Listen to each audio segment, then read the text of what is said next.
सहारा बिन तेरे गोपाल सावरिया में, मेरा कोई ना सहारा बिन तेरे गोपाल सावरिया में, मेरा कोई ना सहारा बिन तेरे गोपाल सावरिया में, गोपाल सावरिया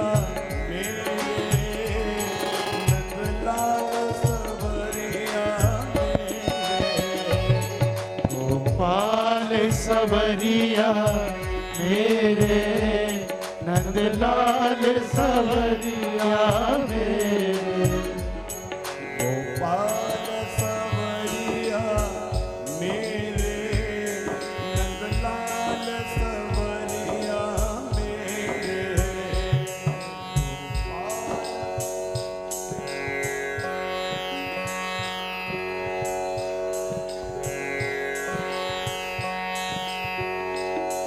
गोपाल सवरिया मेरे, नंदलाल सवरिया मेरे।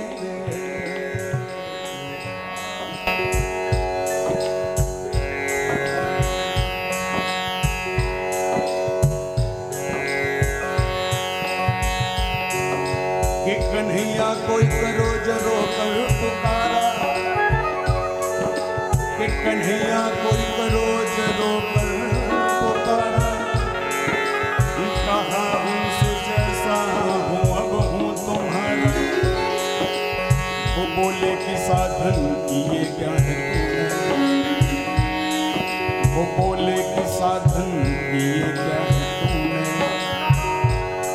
मैं बोला किसे तूने साधन से तारा। मैं बोला किसे तूने साधन से तारा। मैं बोला किसे तूने साधन से तारा। मैं बोला किसे तूने साधन से तारा। वो बोले कि परेशान हूँ तेरी बहस से। वो बोले कि परेशान हूँ तेरी बहस से। मैं बोला ये कह दो तू जीता मैं हारा। मैं बोला ये कह दो तू जीता मैं हारा। मैं बोला ये कह दो तू जीता मैं हारा। मैं बोला ये कह दो तू जीता मैं हारा। वो बोले कि जरिया तेरा क्या है मुझ पर। वो बोले कि जरिया तेरा क्या है मुझ पर। मैं बोला कि त्रिगबिंदु का है सहारा। मैं बोला कि दिगबिंदु का है सहारा। मैं बोला कि त्रिगबिंदु का है सहारा। मैं बोला कि दिगबिंदु का है सहारा। वो बोले कि दुनिया में आकर न किया कुछ। वो बोले न दुनिया में आकर किया कुछ। मैं बोला कि अब भेजना न दोबारा। मैं बोला कि अब भेजना ना दोबारा। मैं बोला भेजना न दोबारा। मैं बोला कि अब भेजना ना दोबारा। एक बार चले आओ, फिर आके चले जाना। एक बार चले आओ, फिर आके चले जाना। एक बार चले आओ, श्री राधे। फिर आके चले जाना। एक बार चले आओ, फिर आके चले जाना। एक बार चले आओ, फिर आके चले जाना। ओ एक बार चले आओ, ओ फिर आके चले जाना। एक बार चले आओ, फिर आके चले जाना। ओ एक बार चले आओ, फिर आके चले जाना। मोहन सूरत का मुझे दर्श दिखा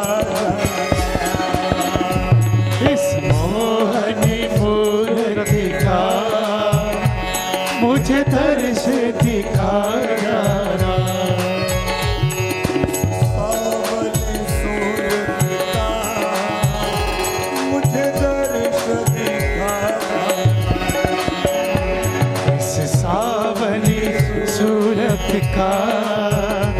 मुझे दर्श दिखा जाना। हरे कृष्ण कृष्ण कृष्ण हरे हरे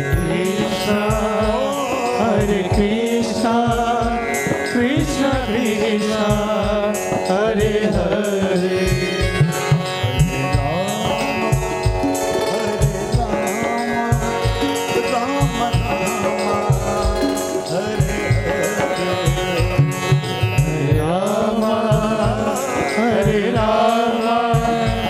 राम राम हरे हरे।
कृष्ण कृष्ण हरे हरे। हरे राम जय हो।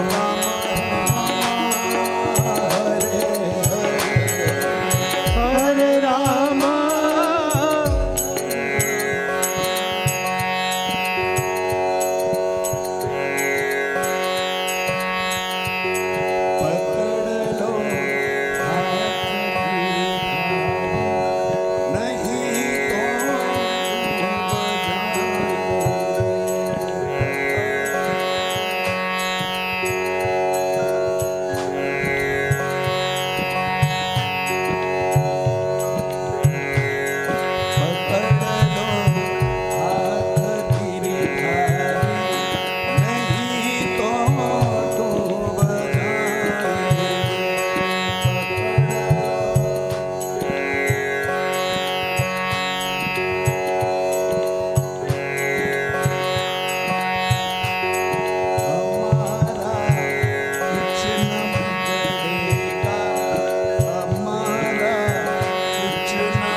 तड़पालो जितना। हरे राम हरे राम सभी ये पर दोनों हाथ उठा के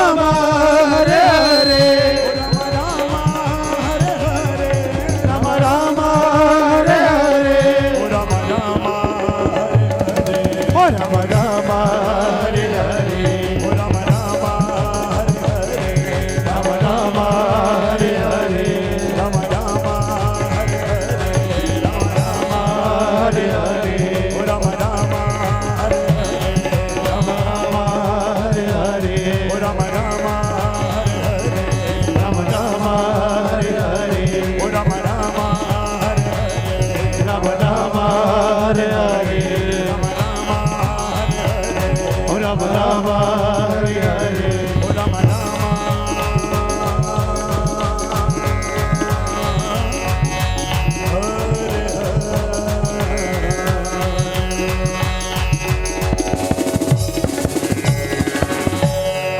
वृंदावन बंके बिहारी लाल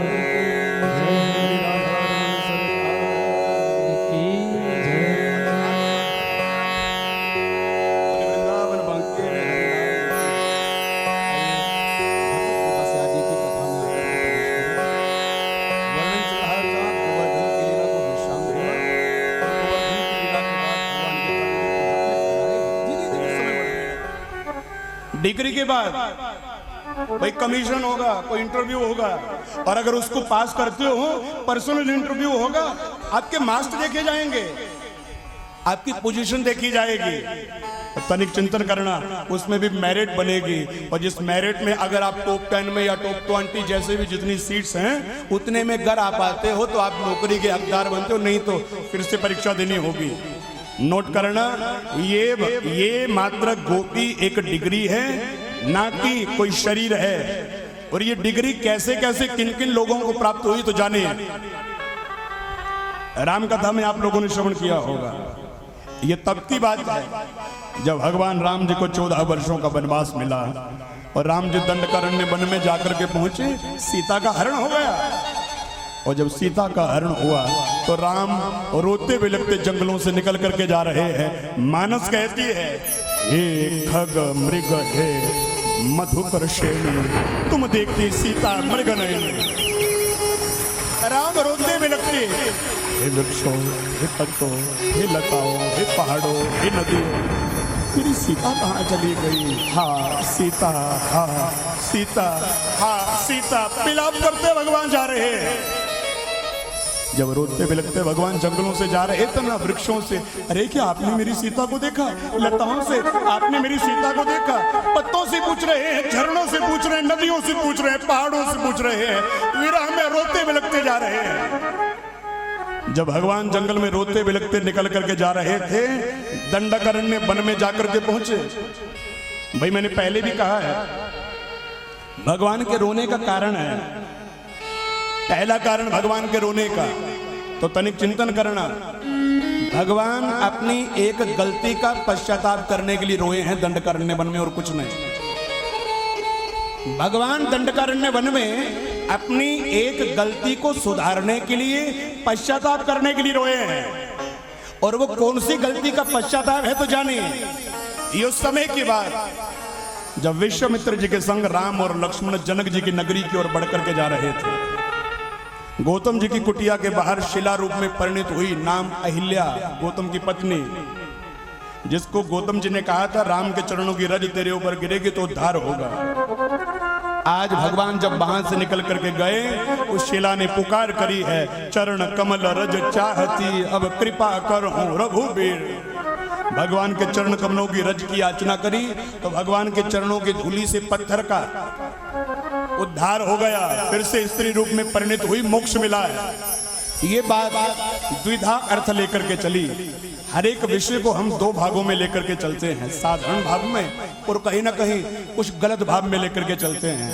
हर एक विषय को भिन्न भिन्न रूप से प्रस्तुति दी जाती है। यही लीला भक्तों ने सुनी तो भक्तों ने सोचा भगवान के चरणों की रज तार देती है। कुछ भक्तों ने जब ये कथा सुनी, ये लीला सुनी, इन्होंने मन में सोचा भगवान के चरणों की रज तारने वाली है, पत्थरों को भी जीव बनाती है, तार देती है। करते हैं कहना शुरू कर देता कि कल युग समयुगान नहीं, जो नर कर विश्वास, गाए राम गुण गान विमल, भगतर बिनु प्रयास। कि कल युग बराबर हो कोई युग नहीं, जिहदे विच हरि नाम लेकर के ही, हरि नाम संकीर्तन करके ही परमात्मा की प्राप्ति हो जाती। क्योंकि लंबियां उम्र नहीं है कल युग कड़ी का कोई पता नहीं कि वेले क्या बीमारी हो जानी, किस बहाने ना मौत हो जानी। लेकिन 8 पैर जन हर हर जप हर का पल प्रगट नहीं सके। इस करके उन्होंने चीज़ों को टाइम लगता है तो इन्नी उम्र है नहीं है। एक कलयुग का सुखाला तरीका कह देता कि कलयुग केवल भगवान का कीर्तन करने से जीव का कल्याण हो जाएगा। इस वास्ते कीर्तन करने में कुछ भी नहीं चाहिए। देखो भगवान का नाम लेने का कोई डर नहीं, सूतक होगा पातक होगा। सूतक बड़ा नहीं, पातक बड़ा नहीं, सूतक को पवित्र करने वाला प्रभु का नाम। कई लोग भजन छड़ देंगे भी सूतक हो गया हम भजन नहीं करना। ये सूतक भी तुसी मर जाओ फिर साडी मौत आ जाए फिर असं ये कहेंगे भी सूतक होगा भी नाम नहीं करना। तुसी और कर्म ना करो, जो भी करते जोत ना जगाओ, जो भी करते ना करो, लेकिन नाम ना छो। वाणी कह रही है, भगवत गीता का उपदेश है, तस्मा सर्वेषु कालेषु मां मनसुपत जुद्धे च मया अर्पित मनोबुद्धि मया विशति साम। के तस्मा सर्वेषु कालेषु, हे अर्जुन सर्व काल में तू मेरा सिमरन कर। जिस वेले कोई प्राणी हो जाता तो असी राम राम नहीं कहते, कृष्ण कृष्ण नहीं कहते, क्या उसको पातक है वो अंदर की क्यों कहते? फिर पातक नहीं बड़ा, हरि का नाम बड़ा है। पातक से पवित्र कब होंगे? जब हरि का भजन करेंगे। सारे बोलो माड़े मोटे बोलते तो बोलो हरे कृष्णा हरे कृष्णा हरे कृष्णा। इन्नी की सेवा स्वीकार करो और हम महाराज की कथा करें। ये सारे अपने घर के कथा प्रयास बहुत अच्छे हैं, बड़े प्रेम नाल कथा सुनाते और सारे डेरे भी आते हैं और उत्थे भी पाठ करते हैं। बड़ी कृपा, सारे ब्राह्मण बहुत अच्छे हैं। सारे मंगलानंद जी महाराज ने एक कुंभ लाया हुआ भागवत की कथा। ये संगत भी घरों खड़ी है, सारियां अपने घर दी। बोलो हरे कृष्ण।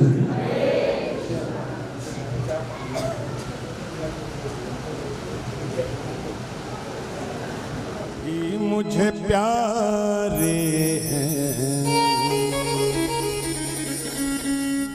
कि दुख भी मुझे प्यारे हैं कि छोड़ूं मैं किसे भगवन, दोनों ही तुम्हारे हैं, दोनों ही तुम्हारे हैं। दोनों हाथ उठा करके प्रेम से मीठी मीठी ताली।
सुख दुख ही तो जीवन की गाड़ी को चलाते हैं। सुख दुख ही तो जीवन की गाड़ी को चलाते हैं। सुख दुख ही तो जीवन की गाड़ी को चलाते हैं। सुख दुख ही तो जीवन की गाड़ी को चलाते हैं। सुख दुख ही तो हम सबको इंसान बनाते हैं। सुख दुख ही तो हम सबको इंसान बनाते हैं। इंसान बनाते हैं। संसार की नदिया के दोनों ही किनारे हैं। संसार की नदिया के दोनों ही किनारे हैं। संसार की नदिया के दोनों ही किनारे हैं। संसार की नदिया के दोनों ही किनारे हैं। छोड़ो मैं किसे भगवन दोनों ही तुम्हारे। छोड़ू मैं किसे भगवन दोनों ही तुम्हारे हैं। दोनों ही तुम्हारे। दोनों ही तुम्हारे हैं। दोनों ही तुम्हारे हैं। दोनों ही तुम्हारे हैं। दोनों ही तुम्हारे हैं।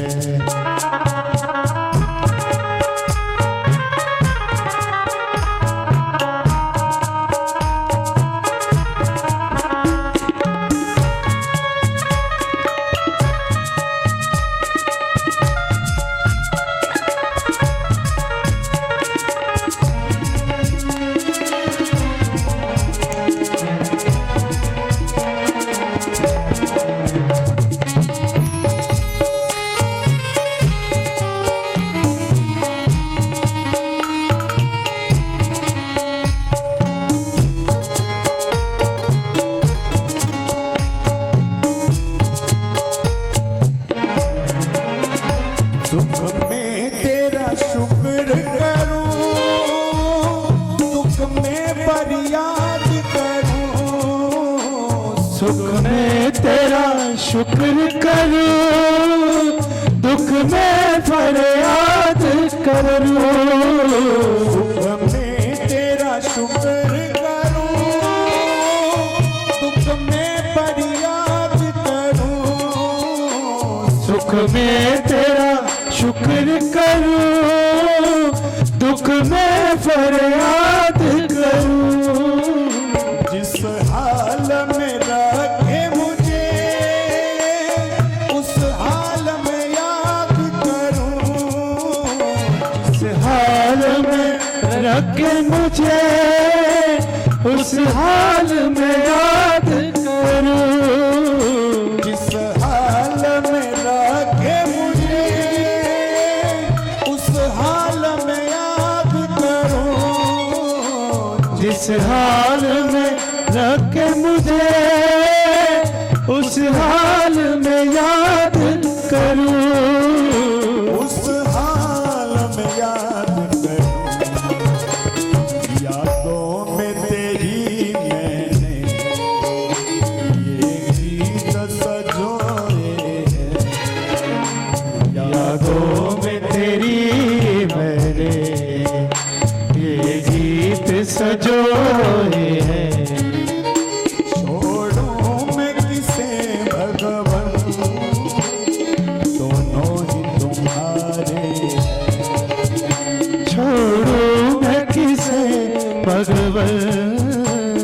दोनों ही तुम्हारे हैं, दोनों ही तुम्हारे हैं, दोनों ही तुम्हारे हैं। सुख भी मुझे प्यारे हैं, दुख भी मुझे प्यारे हैं, सुख भी मुझे प्यारे हैं, दुख भी मुझे प्यारे हैं। छोड़ो मैं किसे भगवान, दोनों ही तुम्हारे हैं, छोड़ू मैं किसे भगवन, दोनों ही तुम्हारे हैं, दोनों ही तुम्हारे हैं, दोनों ही तुम्हारे हैं, दोनों ही तुम्हारे हैं,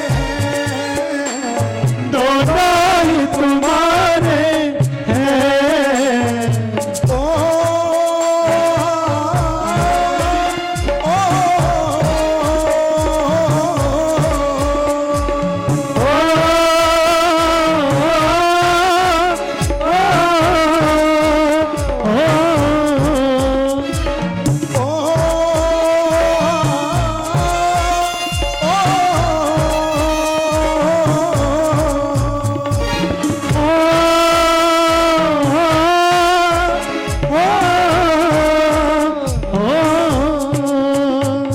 दोनों ही तुम्हारे,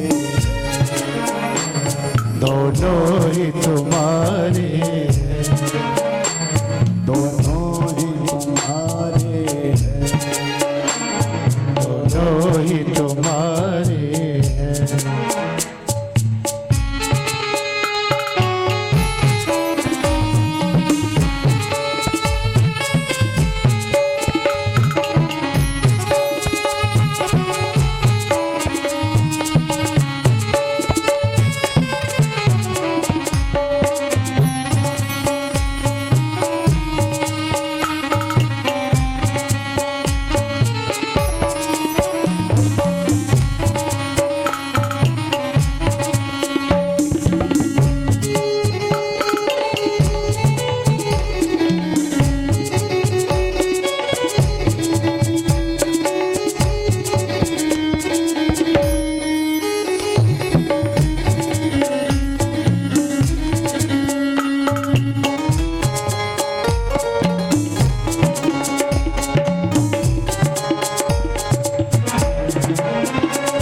मैं कैसे कहूँ मुझको ये दे दो या वो दे दो, मैं कैसे कहूँ मुझको ये दे दो या वो दे दो, मैं कैसे कहूँ मुझको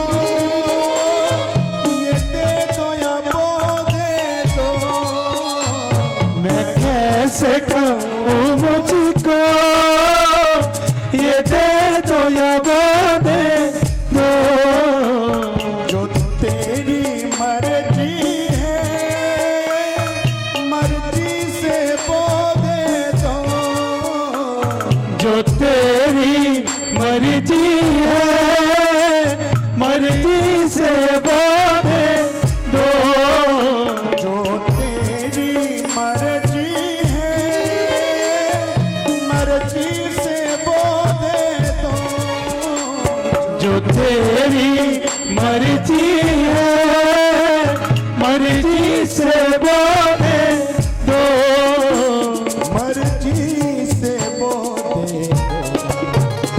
मैंने तेरे आगे ये हाथ पसारे हैं, मैंने तेरे आगे ये हाथ पसारे हैं। छोड़ो मैं किसे भगवान, दोनों ही तुम्हारे, छोड़ो मैं किसे भगवन, दोनों ही तुम्हारे हैं। दोनों ही तुम्हारे हैं,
बोले वृंदावन बंके बिहारी लाल की जय। बोले राधा रमण सरकार की जय। आज गोपियां विरह में पागल है। कृष्ण गृहित मानसा, भगवान के प्रेम में ना रोती भी लगती चारों दिशाओं में कन्हैया कन्हैया कन्हैया कन्हैया। अच्छा विरह कैसा है? सामने सखी नहीं दिख रही, सामने यमुना नहीं दिख रही, सामने वृक्ष नहीं दिख रहे, सामने यमुना जी की बालू नहीं दिख रही। ऐसे लग रहे हैं ना ये भी कन्हैया ही है, ये भी कन्हैया है, ये भी कन्हैया है, ये भी कन्हैया कन्हैया कन्हैया कन्हैया कन्हैया दर्शन करने लगी। सारे राक्षसों को मार दिया, कंस नहीं मरा। और नारद ने सोचा मुझे ही कुछ करना होगा। अच्छा नारद ने क्या किया? मथुरा पहुंच गए, कंस की नगरी में जाकर के पहुंचे। नारद एक ऐसे संत हैं जहां जाएं जहां स्वागत होता है। राक्षसों के पास जाएं तब भी, देवताओं के पास तो होगा ही होगा। आज वर्णन मिलता है श्री नारद जी कंस के पास मथुरा नगरी में जाकर के पहुंचे, दिव्य भव्य स्वागत हुआ है। नारद जी ने आते कहा एक कंस स्वागत छोड़, अपनी चिंता कर। अरे योग माया ने कहा था कि देवकी का अष्टम गर्भ गोकुल की गलियों में अवतार ले चुका है। भाई कब मारेगा उसे, कब ढूंढेगा? देख मैं तेरे भले की बात चाहता हूं इसलिए तो मैं बता रहा हूं। तुम्हें नहीं पता होगा तो मैं बता दूं। तुम्हारा काल और कोई नहीं, वो नंद का लाला, वो कृष्ण काला काला मुरली वाला है जो गैया चराता है। और फिर कहा सावधानी बरत ले, अब भी समय है, जैसा कैसा कुछ उपाय करके कुछ कार्य करके मार दे उनको, नहीं तो तू नहीं बचने वाला। भाई मेरा काम था बताना, आगे तेरी मर्जी। ये कह करके नारद चले गए। कहाँ गए? घर नहीं गए, बैकुंठ नहीं गए, तो वृंदावन गए। शाम का समय था, भगवान गैया चरा करके घर आ रहे थे। और वर्णन मिलता है कि भगवान जब गैया चरा करके घर आ रहे थे, नारद समक्ष आकर के खड़े हो गए। भगवान ने स्वागत किया है। नारद ने कहा क्यों प्रभु, वचन अधूरे रह गए गीता वाले। यदा यदा ही धर्मस्य ग्लानिर्भवति भारत अभ्युत्थानम धर्मस्य तदात्मानं सृजाम्यहम्। और परित्राणाय साधूनां विनाशाय च दुष्कृतां धर्म संस्थापनार्थाय संभवामि युगे युगे। और मानस के अनुसार तब तब धरी प्रभु विविध शरीरा। कहाँ गए वचन? अरे आपने कहा था धर्म की स्थापना करूंगा और मैं अधर्म को मिटाने वाला हूं। लेकिन अधर्म को कैसे मिटाओगे प्रभु? अभी तक कंस को तो आपने मारा ही नहीं है, और कंस का संहार करना बड़ा महत्व जरूरी है। अच्छा तनिक चिंतन करना। भगवान ने कहा नारद सीधा मेरे ही पास आए कि जमी के आदमी को आसमां की याद आती है, यहाँ रहकर अक्सर मुझे वहाँ की याद आती है। समझ मैं खुद नहीं सकता कि कहाँ की याद आती है, समझ मैं खुद नहीं सकता कि कहाँ की याद आती है। ये अक्ल उस तक नहीं पहुंची, वो ही पहुंचा अक्ल तक। ये अक्ल वो ही पहुंचा अक्ल तक। मुझे ईश्वर के इस दर्जे वयां की याद आती है, यहाँ रहकर अक्सर मुझे वहाँ की याद आती है। समझ मैं खुद नहीं सकता कि कहाँ की याद आती है, समझ मैं खुद नहीं सकता कि कहाँ की याद आती है। तनिक चिंतन करना। गोपियां विरह में पागल हैं भाई, अपने आप को संभाल नहीं पा रही। मित्र गोप कुमार गैया बछड़े विरह में पागल हो गए। लेकिन भगवान का रथ जब वहां से प्रस्थान हुआ है, अच्छा यहां श्री अक्रूर जी दुखी हैं। अक्रूर जी को लगता है कि मैं सच्चाई जानता हूं, मुझे पता है वो पापी कंस इन बालकों को मार देगा, लेकिन मैं कैसे बताऊं इनको बेटा तुम मेला देखने नहीं, तुम्हारी मौत तुम्हें बुला रही है। फिर सोचा जैसे कैसे बच्चों को बता देना चाहिए कि कंस तुम्हें मारना चाहता है। लेकिन भगवान ने सोचा अक्रूर मेरे वैभव को नहीं जानते, बताना पड़ेगा अपना चमत्कार। आधे रास्ते में जाकर के कन्हैया ने कहा चाचा रथ रोकोगे, हमें स्नान करना है। अक्रूर जी ने सोचा बच्चों की इच्छा है, रथ रोक दिया। कृष्ण बलराम रथ से उतरे, यमुना में जाकर के प्रवेश किया। और वर्णन मिलता है जैसे ही यमुना में जाकर के प्रवेश किया, अक्रूर जी को लगा एक रूप से भगवान रथ में बैठे दिखाई दे रहे हैं, और एक रूप से दिव्य शंख चक्र गदा पद्म हाथ में लिए भगवान के दिव्य विराट रूप का दर्शन मनुआ उस यमुना नदी के भीतर हो गया। अक्रूर समझ गए मैं गलत समझ बैठा था, अरे ये तो साक्षात भगवान है, परमात्मा है। यानी योग माया ने जिस काल के विषय में कहा था उस एक काल को लेकर के मैं मथुरा जा रहा हूं। ये कन्हैया साधारण बालक नहीं है। आज मन को आत्म शांति मिली है, और इसे ही आत्म शांति से श्री अक्रूर जी प्रेम वश रथ को लेकर के मथुरा जाकर के पहुंचे। मथुरा के लोगों ने भगवान का स्वागत किया है, लेकिन सामने आकर के नहीं। मथुरा के लोग छतों पे बैठ करके ना भाई बिन देखे पुष्पों की वृष्टि कर रहे हैं। अरे वो वृंदावन का गवाला जो वृंदावन वालों को प्रसन्न रखता है, आज हमारे यहाँ हमें प्रसन्न करने के लिए, हमें बचाने के लिए आ गया। तनिक चिंतन करना। बढ़ते बढ़ते रथ मथुरा में जाकर के पहुंचा। दिव्य सुंदर सुंदर से भवन सब लोगों को रहने के लिए प्रदान किए गए। जाते कन्हैया ने कहा, पिताजी 2 दिन के लिए आए हैं, अच्छा मुझे मेला देखना, अगर आपकी आज्ञा हो तो मैं जाऊं। नंद बाबा ने कहा, बेटा सुन, और अगर तू बार बार मांगने की जिद करेगा, चेष्टा करेगा, मैं तुम्हें मार दूंगा। भगवान ने फिर तीखी चितवन से प्रेम से कहा, मामा प्रेम से कह रहा हूं, प्रेम से ही बात करो। और जब ये कहा तो क्रोध में वो धोबी बढ़ा भगवान को मारने के लिए कि भगवान ने एक मुष्टि का प्रहार किया, धोबी वहीं पे चित्त हो गया। बोली सच्चिदानंद भगवान की। अब बच्चों ने जितने वस्त्र साथ पड़े हुए थे ना, सारे वस्त्र पहन लिए, लेकिन विडंबना, भाई पहले फटे पुराने कपड़ों में बच्चे अच्छे लग रहे थे। एक एक कंस के कुर्ते में पूरा गोप कुमार फिट आ जाए, ऐसा लगे जैसे बच्चे नहीं कपड़े ही चल रहे हों। बच्चों ने कहा, कन्हैया जोकर बन गए, इससे तो फटे कपड़े अच्छे थे। फिर कहा, तुम्हारा अपना कोई परिचित है तो कपड़े थोड़ा व्यवस्थित बना दे। वर्णन मिलते हैं, दर्जी के यहाँ जाकर के वस्त्रों की सुंदर व्यवस्था कराई है। कुब्जा नाम की दासी के घर भगवान ने अपने और मित्रों के माथे पे चंदन का लेप और मालाएं धारण करी और हास परिहास में खेलते खेलते कंस की नगरी में जाकर के प्रविष्ट हो गए। उस मुख्य भवन में जाकर के पहुंचे जहां शिव धनुष रखा हुआ था। भाई कंस ने पहले सारी तैयारियां करी हैं। मुख्य द्वार पे कुबलिया पीड़ नाम का हाथी शराब के नशे में धुत है, यानी अगर कन्हैया यहां से निकलेगा तो हाथी उसे पकड़ करके मार देगा। लेकिन भगवान भीतर गए जहां शिव धनुष रखा था, हाथ परिहास में मित्रों के यहाँ शिव धनुष उठा करके प्रतंचा चढ़ाने लगे। धनुष टुकड़े टुकड़े होकर के नीचे गिर गया। ये बात पूरे राज्य में आग की तरह फैल गई। शिव धनुष का खंडन करने वाला कंस का काल मथुरा चुका है। ये बात तो कंस को पता चली ना, कुबलिया पीड़ नाम के हाथी को शराब के नशे में धुत करके भेजा गया। वर्णन मिलता है, भगवान ने कुबलिया पीड़ नाम के हाथी को सूंड से पकड़ा, आकाश मार्ग में लहराया और धड़ाम से जमीन के ऊपर पटका कि कुबलिया पीड़ का भी संहार हो गया है। बोली सच्चिदानंद भगवान की। मलयुद्ध के लिए चाणूर और मुष्टिक नाम के योद्धा ललकारने लगे। अच्छा, वर्णन मिलता है यहाँ लोगों ने भर्त्सना करी है, बड़ा बुरा भला कहा है चाणूर और मुष्टिक को। क्यों? छोटे छोटे बच्चों से लड़ोगे, शर्म नहीं आती क्या? लेकिन चाणूर और मुष्टिक ने क्षत्रिय धर्म का वास्ता देकर के कह दिया, अगर वास्तविकता में क्षत्रिय हो, आओ हमसे युद्ध करो। युद्ध के लिए ललकारा, तब तक दाऊजी भी आ गए। चाणूर और मुष्टिक के साथ दाऊजी ने युद्ध किया और कन्हैया ने युद्ध किया, जिस युद्ध में चाणूर और मुष्टिक को भगवान ने परम वीरवती प्रदान करी है। बोले सच्चिदानंद भगवान की। कंस की नगरी में जाकर के पहुंचे जहां भगवान का युद्ध कंस से हुआ, जिस युद्ध में भगवान ने कंस का भी संहार कर दिया। बोले सच्चिदानंद भगवान की। और कंस का संहार करने के बाद भगवान ने सबसे पहले उग्रसेन को रिहा करके मथुरा का राज्य प्रदान किया, फिर जाकर के जेल में से वसुदेव देवकी को रिहा किया। अच्छा, तनिक चिंतन करना। यहाँ नंद बाबा इत्यादि जो मित्रगण सब जो साथ में आए थे, सारे ही आए। वसुदेव देवकी से वार्तालाप हुआ, 2-4 दिनों तक रुके। जाने की जब बात हुई ना, नंद बाबा ने कहा, कन्हैया घर नहीं चलना, मैया इंतजार कर रही होगी। कन्हैया ने हाथ छोड़ा करके कह दिया, पिताजी मैं नहीं जाऊंगा, आप जाइए।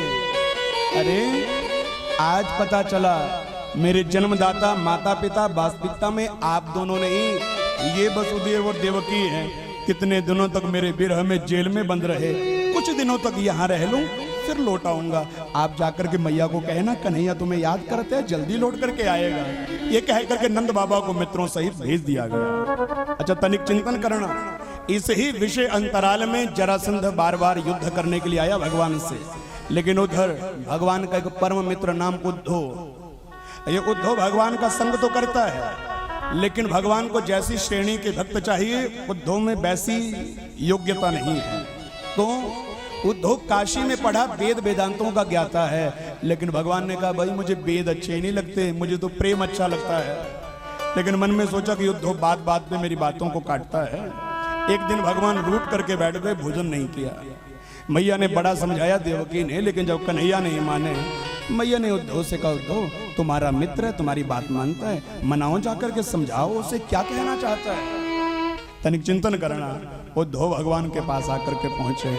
कन्हैया ने कहा, उद्धव तुम नहीं जानते मेरे रोने का कारण, तुम मेरे विरह का कारण नहीं जानते। अरे मुझे मेरे वृंदावन वालों की याद आ रही है, मुझे मेरी माँ की, मुझे मेरे उन सखाओं की याद आ रही है। तुम नहीं जानते मेरा वो विरह, मेरा वो प्रेम कैसा है। उद्धव ने कहा एक कन्हैया, ज्यादा प्रेम वाली बातें मुझे मत सिखा, कोई किसी से प्रेम नहीं करता। सुर नर मुनि सबकी यह रीति, स्वार्थ लाग करे सब प्रीति। स्वार्थ की बातें हैं। जब तक तू साथ रहता था, उनके साथ काम करता था, तब तक तूने अच्छा लगता था। अब तू यहाँ आ गए हो ना, वो अपना आनंद से जीवन यापन कर रहे होंगे। कन्हैया ने कहा उद्धव तुम नहीं जानते मेरे वृंदावन वालों को, वो ऐसे वैसे नहीं है। आज तक विरह में याद कर रहे होंगे, रो रहे होंगे। उद्धव ने कहा कभी नहीं हो सकता। कन्हैया ने कहा तो मेरा कहा मान करके एक बार वृंदावन वाले लोगों का हाल चाल पूछ करके आ जा, और अगर वो अपनी जगह खुश होंगे तो जो तू कहेगा सो करूंगा। तनिक चिंतन करना। आज उद्धव जब चलने लगे तो भगवान ने कहा उद्धव शर्त है, मेरे कपड़े और मेरा ही रथ लेकर के जा। उद्धव ने भगवान के वस्त्र पहने, भगवान के रथ में बैठे। ये उद्धव जो है वो भगवान की तरह लगता है, बिल्कुल एक जैसे है। रथ जब वृंदावन जाकर के पहुंचा, बच्चों ने रथ आते देखा ना, खुशी का ठिकाना नहीं रहा, भागे भागे गए। रथ के पास तो जाकर के पहुंच गए, लेकिन रथ से उतरते जब उद्धव को देखा तो बड़ा दुख हुआ। हमारे कन्हैया इतने दिनों के बाद याद भी आई, स्वयं नहीं आया, मित्र को भेज रहा है जानने के लिए कि मर गए कि जीवित हैं। उद्धव ने जब इन बच्चों की स्थिति देखी ना, बड़ा दुखी हुआ। उद्धव ने मित्रों से पूछा भैया ये यशोदा कहाँ रहती है, और वो गोपियां और वो गैया बछड़े सब लोग इकट्ठे कहाँ मिलेंगे। बच्चों ने कहा सीधे चले जाओ, ये जो नहर बह रही है इसका ही जो उद्गम स्थल होगा वहीं पे सारे लोग मिल जाएंगे। यानी बात तो ये है कि कन्हैया के जाने के बाद वृंदावन का हर एक व्यक्ति, हर एक गवाला, गैया बछड़े, हर एक जीव इतना रोए हैं कि उनकी आंखों से गिरने वाले उस नीर से एक जल की नदी रूप में परिणित हो गई है। उद्धव ने सोचा हे राम, कोई इतना प्रेम कर सकता है क्या कन्हैया से। लेकिन वेद वेदांत तब क्षीण हो गए जब नंद भवन में जाकर के पहुंचे, दरवाजा बंद था। उद्धव ने दरवाजा खटखटाया, माँ दरवाजा खोल, उद्धव आया है। ये जो सेहत से बड़ी मोटी यशोदा है ना, जिसका वर्णन किया गया, दुबली पतली हो गई है, कानों से सुनना बंद हो गया है। उद्धव ने फिर कहा मैया दरवाजा खोल, उद्धव आया है। भैया भागी भागी आई, दरवाजा खोला, कहा धीरे बोलो, तुम्हें पता नहीं लगता कि मेरा कन्हैया सो रहा है अंदर पलना में। बारी बारी कभी कोई आता है, कभी कोई आता है, कभी कोई आता है, मेरे कन्हैया को उठा देते हो। चुप रहो, बाहर खड़े रहो, सोने दो उसे। उद्धव के पास ना कोई शब्द नहीं है कहने के लिए इस ममता के आगे। उद्धव ने सोचा अरे कितने दिन हो गए कन्हैया को गए हुए, माँ को आज भी लगता है ना सह कृष्ण क्वापिन होगा। वो कृष्ण कहीं भी नहीं गया, यहीं पलना में सो रहा है। उद्धव ने कहा माँ सोने दे कन्हैया को, लेकिन मुझे बता गोपियां कहाँ हैं। भैया ने कहा बाहर चला जा, होंगी बाग में इंतजार कर रही होंगी, इसके निकलने का इंतजार करती, नजर लगा देती है सारी। वो धूप विरहित हो गए, आंखों से आंसू निकल पड़े। बाहर गया तो बाग में गोपियों को गुनगुनाते देखा, भ्रमरे से बात कर रही हैं। ये भ्रमर गीत है भागवत का। तनिक चिंतन करना, भ्रमरे से बातें करते करते गोपियां आपस में बातें करते एक दूसरे को स्वप्न भी सुना रही हैं। एक ने करे मेरे कन्हैया सपने में आए, बत्सान विमुंच क्वचित समये, शाम का समय था, जाकर के बछड़े खोल दिए, पूरा ही दूध पी गए। कोई कुछ अपना सपना सुना रही थी। वर्णन मिलता यहाँ इस ग्रुप में राधा भी बैठी है। गोपियों ने राधा से पूछा राधा तूने भी सपने में कन्हैया को देखा। राधा ने कुछ नहीं कहा। पास खड़ी कुछ सहेलियों ने कहा भैया सपना तब देखा जाता है जब व्यक्ति नींद में हो, जब व्यक्ति सोए। यानी जब से कन्हैया राधा को छोड़ करके गए हैं, राधा ने आंखें बंद नहीं करी, राधा सोई नहीं है। 100 वर्षों तक विरह में इंतजार करती रही, कृष्ण मिलेंगे, कृष्ण मिलेंगे, कृष्ण मिलेंगे, लेकिन आंखें बंद नहीं करी हैं। उद्धव ने जब ये दशा देखी ना, रह नहीं पाए, भाव विवल हो गए, रथ वहीं छोड़ा, भाव विवल होकर के नंगे पांव भागे भागे मथुरा जाकर के पहुंचे। कन्हैया से कहे कन्हैया सामान पैक कर, जल्दी चला, अरे वृंदावन के लोग तुमसे बड़ा प्यार करते हैं, बड़ा प्यार करते हैं। कन्हैया ने कहा उद्धव नहीं जा सकता, क्यों? अगर मैं वृंदावन जाऊंगा और ये बात अगर जरासंध को पता चल गई तो स्वाभाविक है जरासंध बार बार यहाँ से हार करके जाता है। अब वो कहीं ना कहीं मेरी कमजोरी ढूंढ रहा होगा। मेरी कमजोरी क्या है? कन्हैया ने कहा दो सच बताऊं, दुनिया में वृंदावन मेरी कमजोरी है, मेरे भक्त मेरी कमजोरी है। मेरे भक्तों के ऊपर अगर कोई घात आता है मैं सुख की चैन नहीं जी पाता।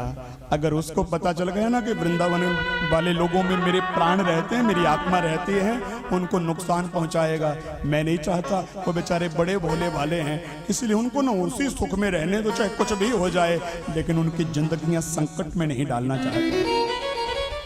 तो उद्धव ने कहा फिर उन्हें यहां बुला लो, मथुरा बुला लो, अगर उनकी इतनी चिंता है तो। भगवान ने कहा ये भी नहीं हो सकता। क्यों? अरे वृंदावन में मैं गवाला था, गैया चराता था, बच्चों के साथ बैठ करके उनकी ही पत्तल से छीन करके भोजन करता था, माटी में जाकर के डोलता था। लेकिन यहाँ स्थिति वैसी नहीं है। अब मैं राजकुमार बन चुका हूँ, मेरा वैभव बदल चुका है। और वो लोग अगर यहाँ आए और उन्होंने मुझे राजा के रूप में देखा, उनको लगेगा अरे कन्हैया तो बदल गया, हमारे वाला पहले वाला कन्हैया नहीं रहा। और अगर मेरी ये स्थिति देख करके, मेरा वैभव देख करके उन्हें दुख होगा और उनके मन में मेरे प्रति जो प्रेम है ना, प्रेम कम हो जाएगा। मैं नहीं चाहता कुछ भी हो जाए, लेकिन उनको यहाँ नहीं ला सकता। अरे उनको, उन लोगों ने मुझे ग्वाले के रूप में देखा है, मित्र के रूप में देखा है, लेकिन राजा के रूप में देखेंगे स्वीकार नहीं कर पाएंगे। इसलिए जो जहां है उनको वहीं ही रहने देना है। लेकिन मेरा भी मन करता है मैं जल्दी जाकर के उनको, मुचकुंद को वरदान था जो तुम्हें नींद से उठाएगा वो जल करके भस्म हो जाएगा।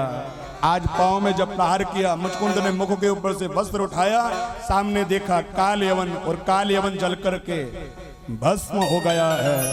बोली सच्चिदानंद भगवान की, बोली राधा रमण सरकार की। भाई काल यवन को मारने के बाद भगवान द्वारिका जी जाकर के पहुंचे, जहां प्रथम विवाह दाऊ जी का हुआ है। और उधर भीष्मक की बेटी नाम रुक्मणी, ये रुक्मी की बहन है, इसका विवाह शिशुपाल से तय हो गया। लेकिन नारद ने आकर के बताया, ए रुक्मणी किस राक्षस से विवाह कर रही है? तेरे वर्ण करने योग्य ये राक्षस नहीं है। अरे तुम्हारा तो जन्म जन्मांतर का संयोग द्वारिकाधीश कृष्ण से लिखा हुआ है। और कन्हैया के बारे में प्रेम भर करके, मीठी मीठी बातें कह करके तनिक चिंतन करना। नारद जी ने कहा भैया तेरा वर्ण तो कन्हैया से होना चाहिए, अन्यथा दुनिया में और कोई तेरे वर्ण करने योग्य नहीं बना। और कहा बाकी तेरी मर्जी, ये कह करके चले गए। और रुक्मणी के मन में कन्हैया के प्रति प्रेम जब उमड़ पड़ा, रुक्मणी ने एक पत्र लिखा है, और वो पत्र लिख करके वर्णन में तक ब्राह्मण के हाथ थमा करके द्वारिका भिजवा दिया। अच्छा जानते हो उस पत्र में क्या लिखा था? जो पत्र भेजा जानते हो?